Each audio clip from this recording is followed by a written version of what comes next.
Assalamualaikum warahmatullahi wabarakatuh. Pada kesempatan ini, saya akan membahas tentang tafsir ayat-ayat Al-Quran terkait tema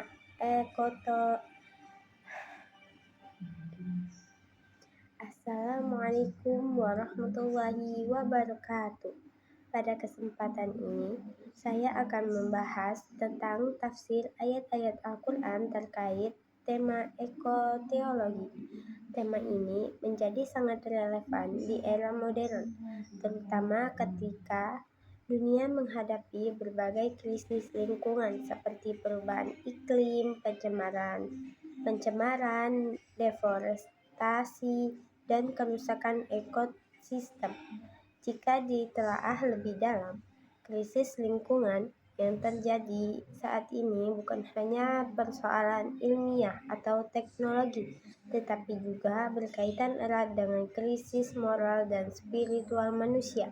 Dalam hal ini, agama, khususnya Islam, memiliki kontribusi penting dalam memberikan landasan etis dan teologis untuk menjaga kelestarian alam. Melalui kajian tafsir Al-Quran,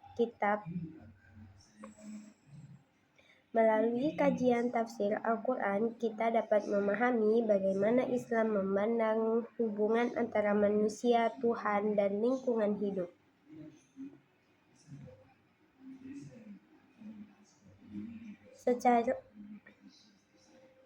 Secara etimologis, ekoteologi berasal dari dua kata. Ekologi, yaitu ilmu yang mempelajari hubungan antara makhluk hidup dengan lingkungannya. Teologi, yaitu ilmu yang membahas tentang Tuhan dan aspek ketuhanan. Secara terminologis,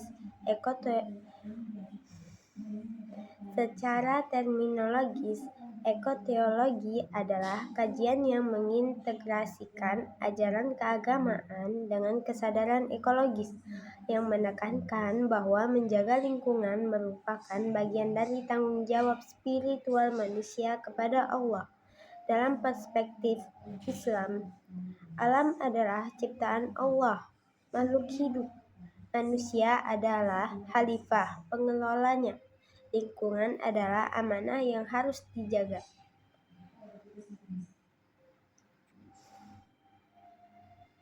Konsep khalifah terdapat di surat Al-Baqarah ayat 30 yang berbunyi,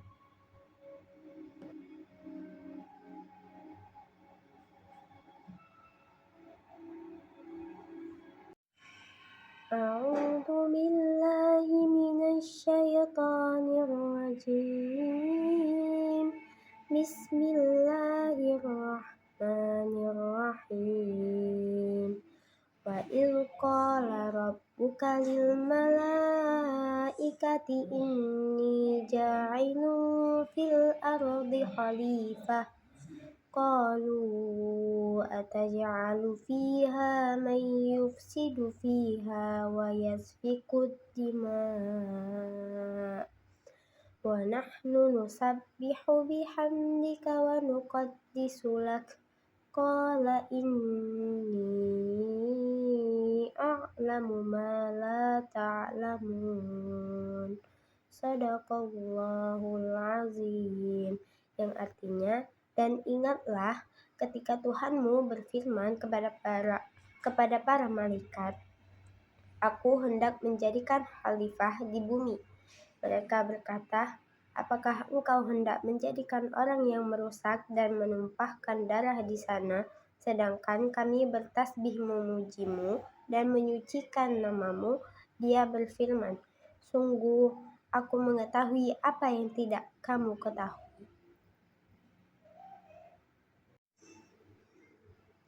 Ayat ini menjelaskan bahwa manusia diciptakan sebagai khalifah di bumi.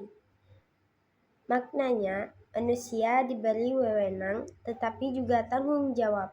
Kepemimpinan manusia bersifat amanah, bukan eksploitasi. Pengelolaan alam harus berdasarkan nilai keadilan dan keseimbangan. Dalam tafsir klasik, Kata khalifah diartikan sebagai pengganti atau wakil Allah di bumi. Namun, dalam perspektif modern, konsep ini berkembang menjadi tanggung jawab ekologis.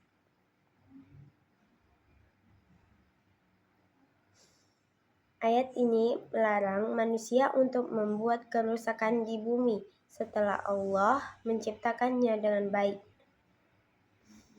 Larangan mencakup kerusakan fisik, lingkungan, dan moral. Relevan dengan fenomena modern seperti pencemaran dan eksploitasi alam.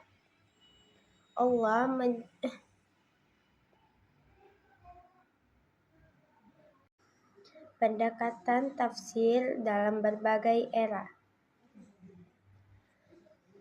Tafsir era klasik. Karakteristiknya menggunakan metode riwayat tafsir bil ma'thur, fokus pada bahasa, hadis, dan pendapat sahabat. Pandangan terhadap ayat, lingkungan, kerusakan lebih dimaknai sebagai dosa, syirik, dan kemaksiatan, belum dikaitkan dengan kerusakan ekologis secara ilmiah. Analisisnya, hal ini wajar karena pada masa tersebut belum terjadi krisis lingkungan seperti sekarang.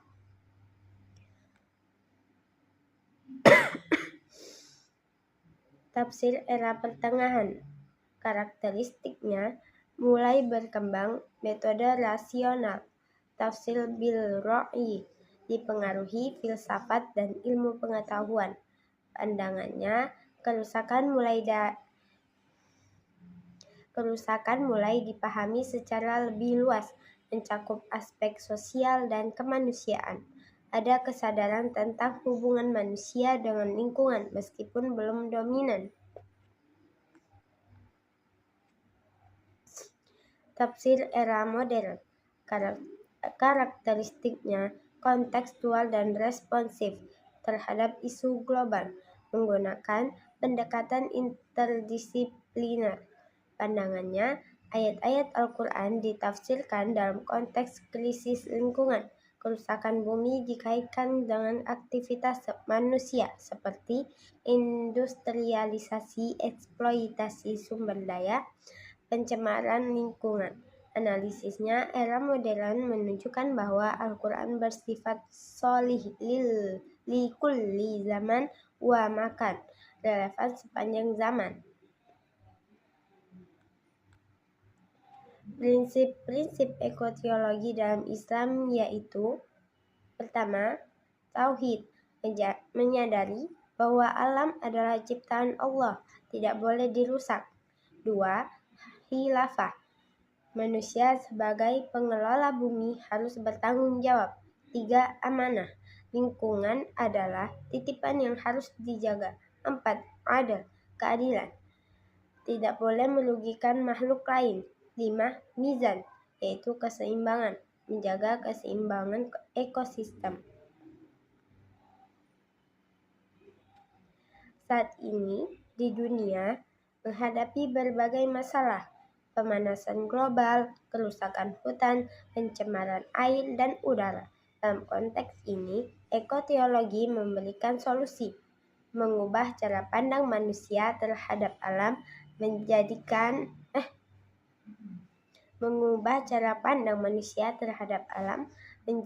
menjaga lingkungan sebagai ibadah. Sebagai mahasiswa, bentuk konkretnya yaitu mengurangi penggunaan plastik, menjaga kebersihan kampus, menghemat energi, mengikuti kegiatan peduli lingkungan, mengedukasi masyarakat.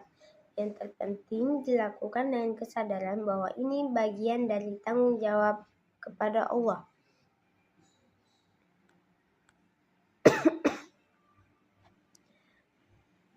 Krisis lingkungan bukan hanya masalah teknologi, tetapi juga akibat dari krisis nilai dan etika.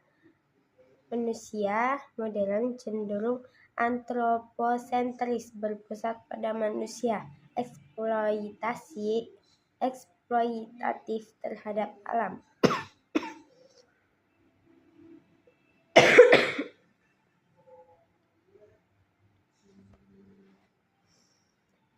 Ekoteologi hadir sebagai solusi dengan mengintegrasikan ilmu, pengetahuan, dan agama, mengembalikan kesadaran spiritual manusia.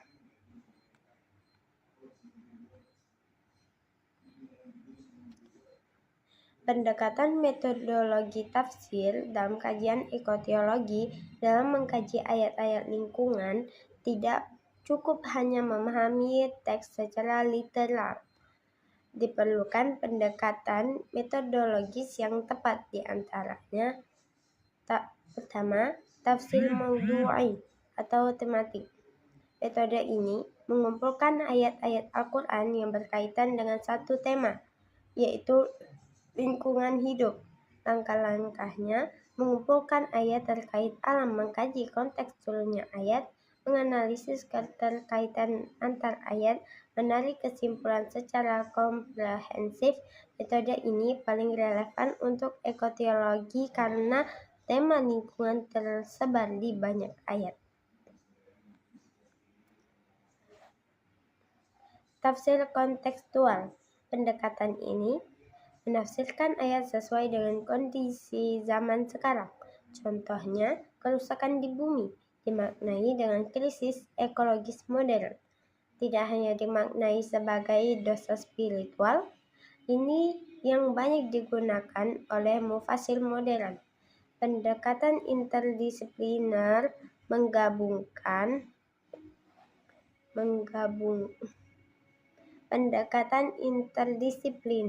menggabungkan tafsir Al-Quran, ilmu lingkungan, sosiologi, etika. Tujuannya agar pemahaman lebih komprehensif dan aplikatif.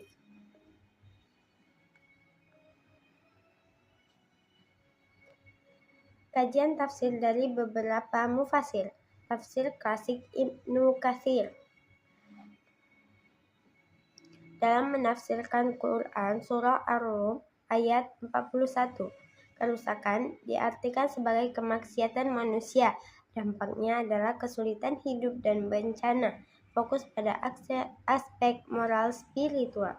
Tafsir modern Quraisy Shihab dalam tafsir Al-Misbah, kerusakan tidak hanya moral, tetapi juga ekologis.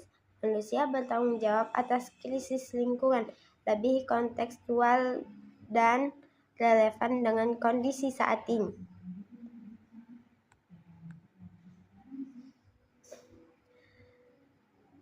Tiga, pemikir ekoteologi Islam. Beberapa tokoh modern menekankan Islam adalah agama yang ramah lingkungan. Alam adalah bagian dari tanda-tanda kebesaran Allah. Ayat kauniyah. Konsep etika lingkungan dalam Islam terdapat etika lingkungan yang sangat kuat, antara lain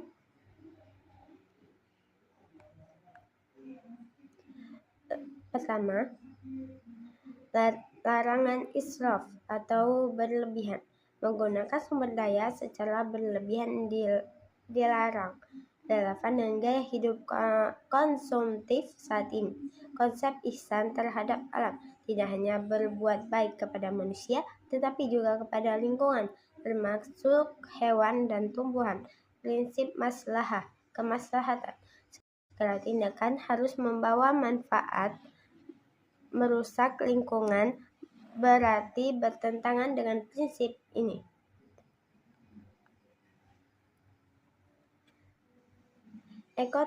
Ekoteologi sebagai kritik terhadap modernitas. Jika dianalisis secara kritis, peradaban modern sering mengeksploitasi alam secara besar-besaran, mengutamakan keuntungan ekonomi,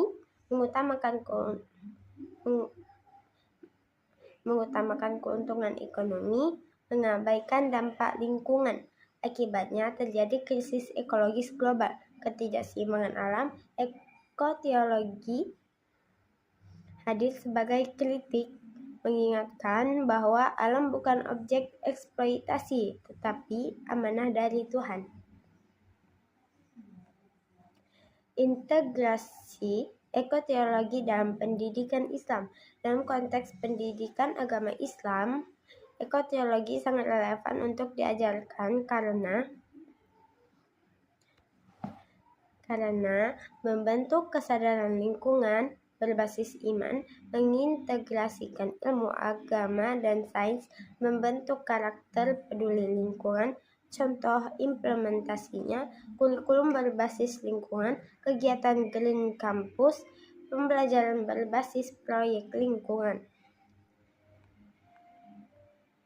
Contoh kasusnya, penebangan hutan liar, pencemaran sungai, sampah plastik. Analisis ekoteologi ini, tindakan tersebut melanggar konsep khalifah, bertentangan dengan prinsip amanah, melanggar keseimbangan mizan, sehingga masalah lingkungan, masalah keagamaan juga. Secara filosofis, hubungan manusia dan alam dalam Islam bersifat teosentris, berpusat pada Tuhan, bukan antroposentris, berpusat pada manusia.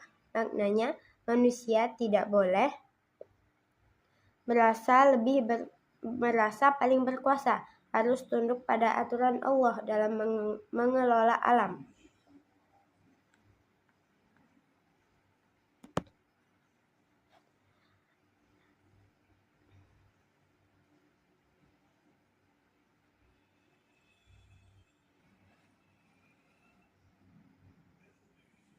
Untuk memperdalam tafsir, penting memahami makna kata kunci dalam Al-Quran.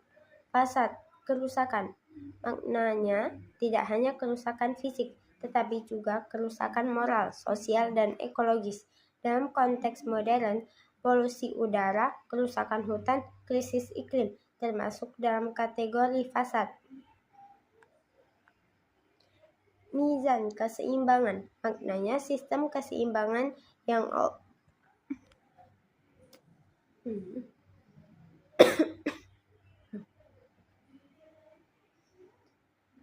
fasad, yaitu kerusakan. Maknanya tidak hanya kerusakan fisik, tetapi juga kerusakan moral, sosial, dan ekologis. Dalam konteks modern, polusi udara, kerusakan hutan, krisis iklim, termasuk dalam kategori fasad. Mizan, yaitu keseimbangan. Maknanya sistem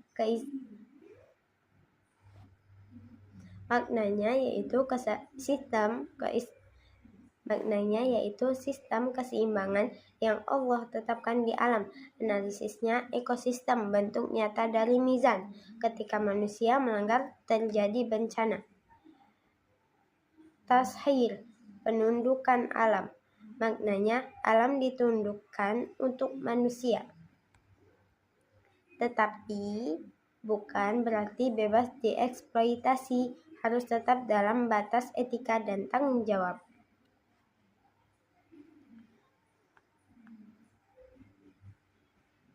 Ekoteologi juga bisa dianalisis melalui tujuan syariat, maqasid al-syariah, yaitu yang pertama, hifz al-nafs, menjaga jiwa. Lingkungan rusak mengancam kehidupan manusia.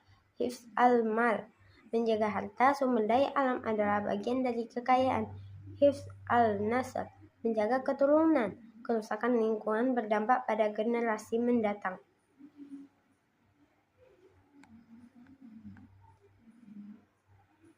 Dalam kajian fikih terdapat konsep yang relevan, yaitu yang pertama, larangan ikhtiar, eksploitasi berlebihan, menimbun atau merusak sumber daya untuk keuntungan pribadi.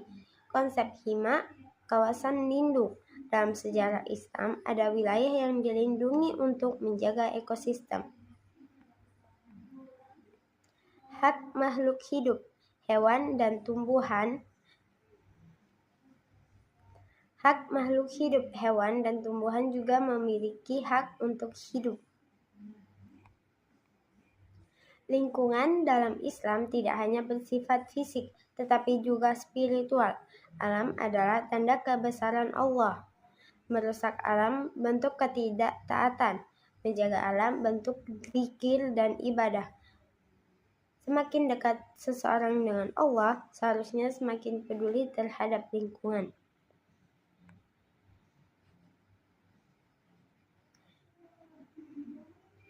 Kritik terhadap paradigma antroposentris.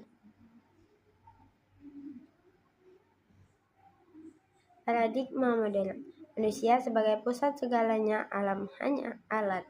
Dalam Islam, paradigma teosentris berpusat pada Allah, manusia hanyalah pengelola.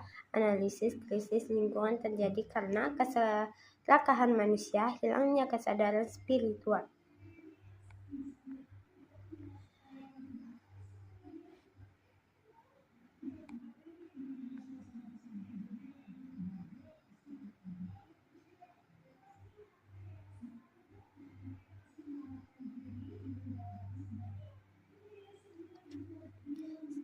Sebagai penutup, dapat disimpulkan bahwa hubungan antara manusia, Tuhan, dan alam dalam Islam bersifat integral dan tidak dapat dipisahkan.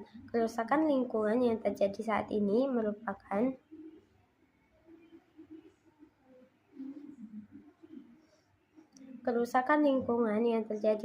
merupakan refleksi dari krisis spiritual manusia.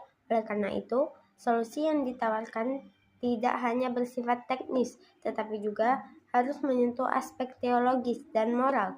Melalui pendekatan ekoteologi, Islam memberikan arah yang jelas bahwa menjaga lingkungan adalah bagian dari ibadah dan bentuk tanggung jawab sebagai khalifah di bumi. Dengan demikian, mahasiswa sebagai agen perubahan diharapkan mampu mengintegrasikan nilai-nilai keislaman dengan kesadaran ekologis dalam kehidupan nyata. Assalamualaikum. Sekian pembahasan saya kali ini. Assalamualaikum warahmatullahi wabarakatuh.